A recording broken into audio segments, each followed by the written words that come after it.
Hello à toi, bienvenue dans cet épisode numéro 51 du podcast Nourris ta santé. Aujourd'hui, on est la veille de Noël. Et oui, du coup, dans cet épisode de podcast, je voulais pas forcément te parler de chocolat, des bienfaits du chocolat ou quoi. Je voulais te parler en fait d'un sujet qui concerne pas mal de personnes, mais en temps normal, hein, pas qu'à Noël.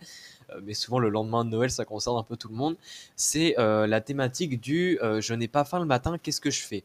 Est-ce que je mange? Est-ce que je ne mange pas? Etc. C'est quelque chose qui revient, un sujet qui revient très souvent, enfin du moins quand on l'aborde, cette question revient tout le temps. C'est vraiment cette question du je n'ai pas faim le matin, mais au final, je sais que manger le matin serait mieux. Du coup, je me force à manger, mais du coup, enfin, ça crée une mauvaise relation avec la nourriture, etc. Donc, c'est une question que se posent pas mal de personnes, notamment les sportifs. Les sportifs, il y en a pas mal qui sont concernés par ça d'un point de vue j'ai ma séance dans la matinée, mais je n'ai pas faim le matin, donc comment est-ce que je fais? Je vais du coup t'expliquer dans cet épisode un petit peu plus en détail qu'est-ce qu'il faut réagir dans telle situation. Comment est-ce qu'il faut réagir. Donc déjà, en temps normal, si tu n'as pas faim le matin, donc tu te réveilles le matin, tu n'as pas faim, donc soit tu n'as vraiment pas faim, soit entre guillemets c'est pas possible de manger, enfin t'as l'impression que tu vas vomir ou quoi. Lorsque tu manges le matin et que dans la matinée tu n'as rien de spécial, enfin tu n'as pas de séance de sport par exemple, donc il y a deux solutions ici, c'est que déjà tu peux essayer de faire varier la texture des aliments que tu manges. C'est-à-dire que si le matin, t'essayes de manger, je sais pas moi, des céréales, des gâteaux, des choses comme ça, et que ça passe pas, par exemple, bah voilà, t'as envie de vomir, ça te donne vraiment pas envie, etc. Tu peux essayer d'opter pour une autre forme d'alimentation.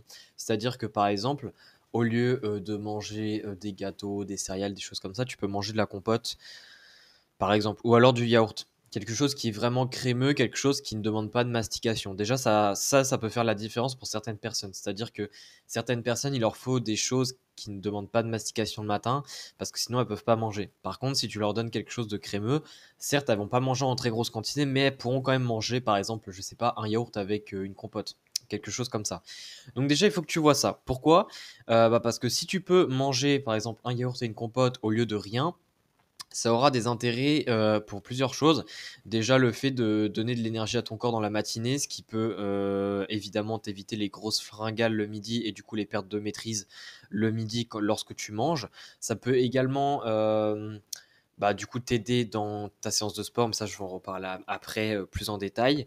Mais ça peut aussi t'aider à atteindre tes apports de la journée parce qu'effectivement, il y a certaines personnes, si elles mangent pas le matin, généralement, elles mangent pas suffisamment dans la journée. Ou alors, pour certaines autres personnes, elles mangent plus dans la journée parce que justement, il y a cette perte de maîtrise le midi parce que la faim est trop grande.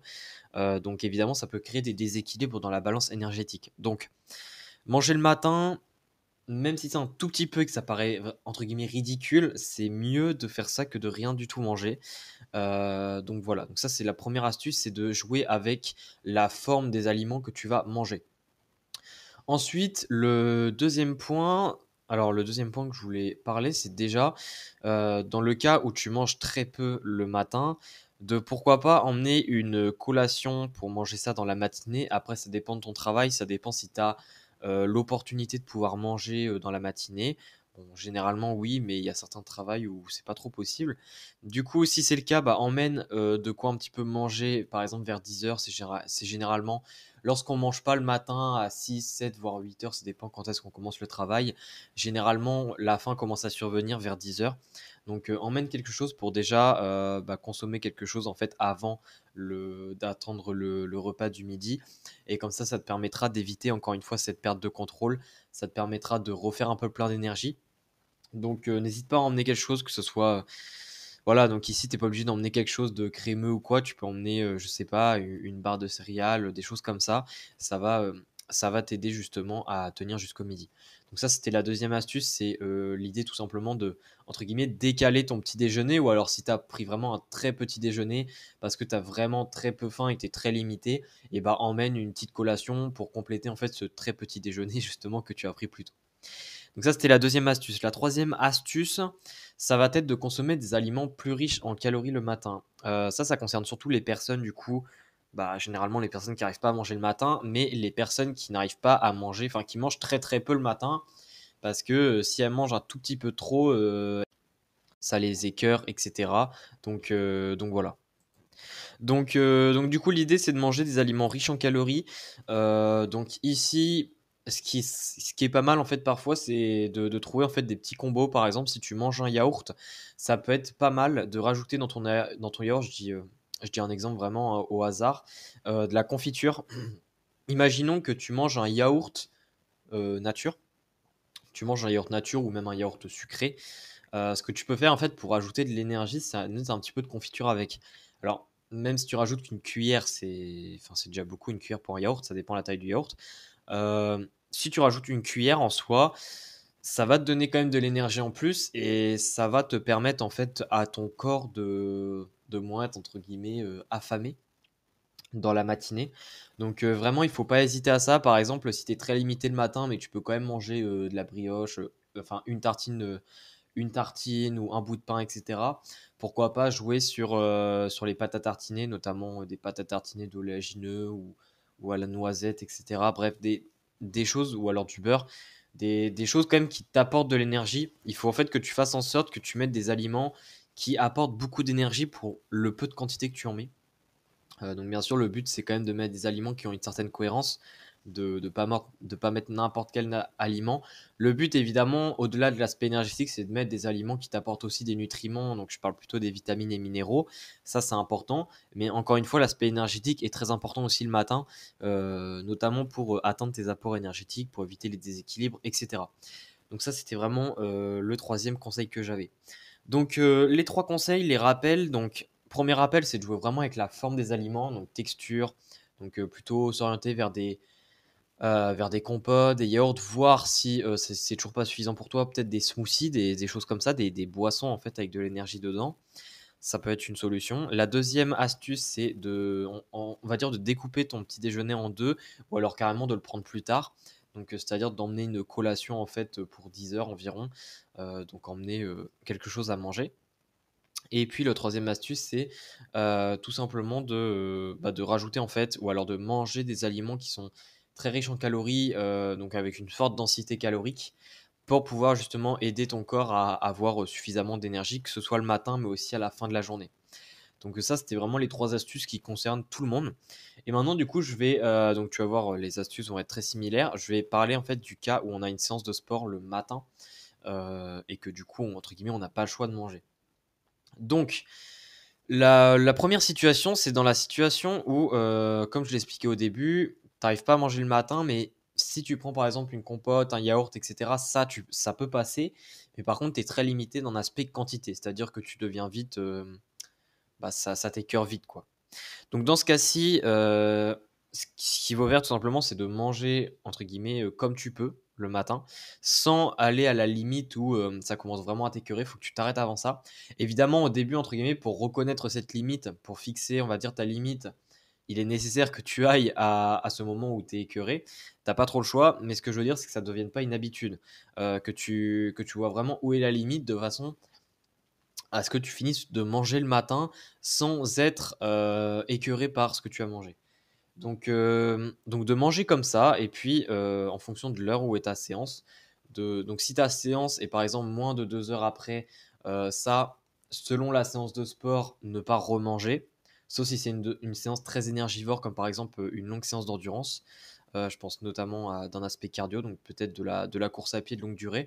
Ça serait intéressant de remanger quelque chose 15 minutes avant. Donc je sais que d'un point de vue de digestion, c'est pas forcément le top, mais ici dans cette situation-là, c'est bien plus important de un petit peu perturber un tout petit peu la digestion, mais d'avoir suffisamment d'énergie pour éviter tout ce qui est hypoglycémie ou autre chose. Et puis de toute façon, si tu n'as pas assez d'énergie, même si la digestion ne pose pas de problème, dans tous les cas, tu n'auras pas une performance au top. Même si je sais que, par exemple, c'est mon cas, courir le matin à jeun, moi, c'est quelque chose, enfin, quand je fais de l'endurance, je parle, c'est quelque chose que j'aime bien faire, sauf si je fais des intervalles, donc tout ce qui est fractionné. Mais encore une fois, ça dépend du type de séance. Donc, par exemple, une séance de force, là, il faut manger avant, parce que sinon, c'est quand même compliqué. Si tu veux faire des très bonnes performances, etc., et d'un point de vue synthèse aussi, tout ce qui est protéines, etc. Donc, remanger un petit peu avant et prendre quelque chose de très digeste. Donc, éviter les aliments à fibres, éviter les aliments très riches en gras, et éviter les aliments ultra transformé. Donc si tu remanges 15 minutes avant ta séance, il faut vraiment que tu prennes un truc très soft. Des fois, ça peut même être des pâtes de fruits, hein, si c'est ce qui te permet de pas trop perturber ta digestion et entre guillemets de faire un petit pic d'énergie, d'avoir de l'énergie. Faut pas hésiter à en prendre. Donc ça, c'est dans la première situation où tu manges le matin. Si la séance est encore plus loin, donc à plus de 2 heures après ton premier apport énergétique de la journée, là, il faut que tu fasses la deuxième astuce que je t'ai donnée avant, qui est de prendre une petite collation pour 10 heures. Ici, tu prends une petite collation pour 10 heures, mais tu ajustes l'aliment que tu prends selon l'heure où est exactement ta séance. C'est-à-dire que si ta séance, imaginons, tu prends ta petite collation pour 10 heures, mais que ta séance est à 10h15, tu vas pas prendre les mêmes aliments que si ta séance était à 11h30. C'est-à-dire que dans le cas où c'est à 10h15, il faudra que tu prennes des aliments très digestes, comme par exemple des pâtes de fruits, si c'est vraiment ton kiff et que ça te permet de bien performer. Mais par contre, à 11h30, évidemment, tu vas pas prendre des pâtes de fruits à 10 heures parce que là, l'absorption sera déjà faite. D'un point de vue énergétique et d'un point de vue nutritionnel, ça sera pas assez intéressant parce que c'est dans trop longtemps ta séance. Donc ici, par exemple, si c'est 1h30 après, tu peux prendre par exemple, je sais pas, un petit yaourt avec un fruit, par exemple. Évidemment, le fruit doit être ajusté et le yaourt aussi selon ta capacité à être digéré, mais c'est pour te donner vraiment la différence. Donc ça, c'est comment est-ce que tu dois réagir si tu fais une séance de sport. Sinon, deuxième situation possible, c'est là que dans tous les cas, tu n'arrives pas à manger le matin, même si c'est un smoothie, etc. Dans ce cas-ci, donc si tu as une séance directement de sport, alors il y a deux possibilités. Si c'est une séance, comme je l'ai dit avant, d'endurance, qui ne pousse pas dans des intensités très très fortes, tu peux te permettre d'aller faire ta séance à jeun. Si c'est ce que tu aimes bien faire, si c'est même là où tu as la meilleure performance, c'est d'autant plus intéressant de le faire. Donc dans ce cas-ci, tu manges que juste après ta séance. Donc pas juste après en mode 5 minutes après, hein, mais il faut que tu manges vraiment dans un délai relativement court parce que c'est à ce moment-là que ton corps demandera vraiment beaucoup d'énergie. Donc ça, c'est le premier cas. Par contre, si c'est une séance de force ou une séance à intervalle, ce qu'il faut que tu fasses, c'est en fonction de l'heure où est ta séance. Par exemple, tu manges le matin habituellement à 7 heures et que là, ta séance est à 8 heures. Donc, tu as vraiment un délai court. Ici, ce que je fais, c'est que tu attends vraiment genre 5 minutes, voire 15 minutes si tu peux déjà manger à 7h45, par exemple, dans l'exemple, pour prendre justement une pâte de fruits, encore une fois, un aliment très digeste. Voire même une compote. C'est pas grave si dans un aspect de digestion, encore une fois, c'est pas le top. C'est important de le faire dans cette situation. Faut savoir en nutrition, de toute façon, voir les priorités et savoir en fait faire des compromis. C'est clairement l'intérêt, surtout dans la nutrition du sport. Donc ici, si tu as ta séance à 8 heures, voilà, tu manges. Et si c'est vraiment pas possible de manger même 15 minutes avant ta séance, la dernière solution qui est absolument indispensable, c'est d'avoir de la nourriture sur toi pendant ta séance et de manger pendant ta séance. Par exemple, si c'est un entraînement de force, bah, tu commences ta séance et tu manges, par exemple, si tu des je prends encore l'exemple des pâtes de fruits, mais tu peux adapter, hein, ça peut être des fruits secs, par exemple, ça marche bien aussi ça. Tu prends deux trois fruits secs, enfin ça dépend évidemment du fruit sec, hein, d'un aspect quantitatif, mais tu en prends entre tes séries et cetera, petit à petit pour te donner un apport, constant. Même si la digestion mettra un temps à se faire et que l'absorption se mettra aussi un temps à se faire, ça te permet d'apporter de l'énergie progressivement et de pas non plus tomber dans quelque chose où ça te t'écœure. Parce que les personnes qui arrivent pas du tout, mais vraiment pas du tout à manger le matin, faut surtout pas qu'elles mangent la quantité désirée d'un seul coup, en fait. Faut qu'elles répartissent. Ça se fera beaucoup mieux. Donc, encore une fois, c'est pas optimal, mais ça reste beaucoup plus optimal que de la solution de ne rien manger. Parce que ne rien manger, tu pourras pas faire de bonnes performances. Ça peut même être dangereux selon le sport, selon le type de séance que tu fais. Donc voilà, c'était un petit peu ce que j'avais à dire dans cet épisode. Je pense avoir fait le tour. Si j'ai oublié un point, faut vraiment pas hésiter à m'envoyer un message sur Instagram. D'ailleurs, n'hésite pas à me suivre sur Instagram. Si tu veux aller plus loin pour le choix, par exemple, de tes aliments pour tes séances de sport, n'hésite pas à cliquer dans la description du podcast et à aller voir la base de données BDO. C'est une grosse base de données que je suis en train de créer parce qu'il y a des mises à jour très régulièrement que je fais dessus. J'ajoute des aliments, je mets également en place d'autres outils comme par exemple mes avis personnels sur les nutriments, quelles sont leurs fonctions, aussi sur certains suppléments, qu'est-ce qu'il faut prendre comme supplément et cetera. Donc si tu veux, en savoir plus, n'hésite pas à cliquer sur le lien dans la description du podcast. Et puis sinon, je compte sur toi pour mettre tout ça en pratique. N'hésite pas aussi surtout à partager ce podcast à par exemple, des personnes qui font du sport avec toi, qui sont concernées par ça. Peut-être que toi, tu as pas de problème le matin, mais peut-être que dans tes proches, il y a des personnes qui ont vraiment des problèmes à manger le matin. Il faut vraiment que tu partages ce podcast à eux parce que bah, ça va leur être très utile. Donc voilà. C'était tout pour moi. Je te souhaite une bonne fin de journée ou une bonne journée. Et puis on se dit à très vite. Allez, ciao, ciao.